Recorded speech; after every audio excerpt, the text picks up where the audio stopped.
bright. It's bright indeed, Cindy and Pat. And in fact, while you anchor people have been in your warm, heated studios with makeup artists and minions fetching you things, John has been in the great outdoors, marred by blood and sweat and dust, gathering wonderful stories. And now he's put them in a book that he calls Evergreens. For me, the center of outdoor reporting in Maine is the Bangor Daily News. Since the mid-90s, its outdoor columnist has been John Holyoke, who finally figured out that his best columns, dusted off and edited a bit, would make a decent book. And so he wrote it quickly. All at once over 17 years. John is the fourth in a series of legendary writers for the BDN, the biggest of whom was my hero, Bud Levitt.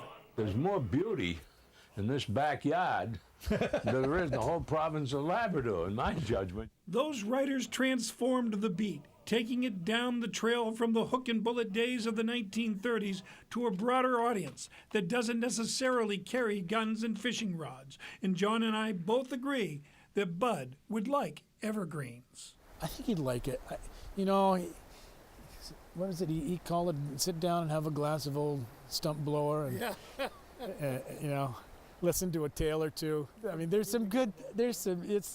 it's really blowing my own horn, but there are some really cool stories. Stuff like the hunter who was in the outhouse when it got struck by lightning, getting the heebie-jeebies from ticks, and everybody's idea of fun, camping in the rain. There are hunting and fishing stories in there, but not many animals were harmed in the making of the book.